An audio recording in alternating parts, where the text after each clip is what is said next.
Hello అండి, మన వంటిల్లుకు స్వాగతం. ఈరోజు మనం లో క్యాలరీస్ ఉండి బ్యాడ్ కొలెస్ట్రాల్ని డిక్రీజ్ చేసి గుండె ఆరోగ్యాన్ని కాపాడే హెల్దీ పౌడర్ని ఎలా ప్రిపేర్ చేయాలో తెలుసుకుందాం.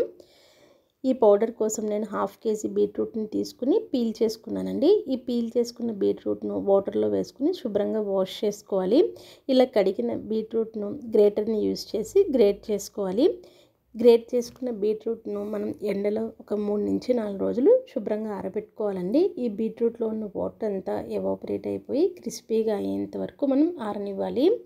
ఇలా ఆరిన బీట్రూట్ను మిక్సీలో వేసుకుని వీలైనంత ఫైన్గా పౌడర్లా గ్రైండ్ చేసుకోవాలి. గ్రైండ్ చేసుకున్న ఈ బీట్రూట్ని మనం ఒక జల్లెడలో వేసుకుని జల్లించుకోవాలండి. మీకు కావాలి అనుకుంటే జల్లించుకోకుండా కూడా వాడుకోవచ్చు, కానీ జల్లించుకుంటే ఫైన్గా ఉంటుంది.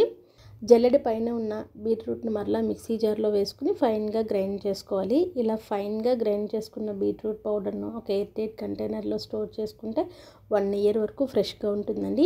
ఈ బీట్రూట్ పౌడర్ని మనం జ్యూసెస్లో వాడుకోవచ్చు, అలానే సలాడ్లో కూడా వేసుకోవచ్చు. మనం దోశ ఇడ్లీ బ్యాటర్ ప్రిపేర్ చేసుకున్నప్పుడు వాటిల్లో కూడా యాడ్ చేసుకుని వేసుకోవచ్చు అండి.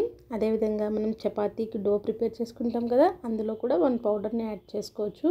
మనం బీట్రూట్ పౌడర్ని యూజ్ చేసుకోవడం వల్ల మన గట్ హెల్త్, బ్రెయిన్ హెల్త్ కూడా ఇంక్రీజ్ అవుతుందండి. అలానే హెయిర్కి కూడా చాలా మంచిది. బీట్రూట్లో ఉండే ఐరన్ కంటెంట్ ఎనీమియా రాకుండా కూడా కాపాడుతుంది. ఈ హెల్దీ బీట్రూట్ పౌడర్ని ఈ సమ్మర్ సీజన్లో మనందరం ప్రిపేర్ చేసుకుని ఇయర్ అంతా వాడుకోవచ్చు. ఇలాంటి మరిన్ని ఇంట్రెస్టింగ్ అండ్ హెల్దీ వీడియోస్ కోసం మన వంటిల్లు ఛానల్ని సబ్స్క్రైబ్ చేసుకుని మీ సలహాలను సూచనలను కామెంట్ రూపంలో తెలియజేస్తారని కోరుకుంటున్నానండి. థ్యాంక్ యూ అండి. Thank you for watching.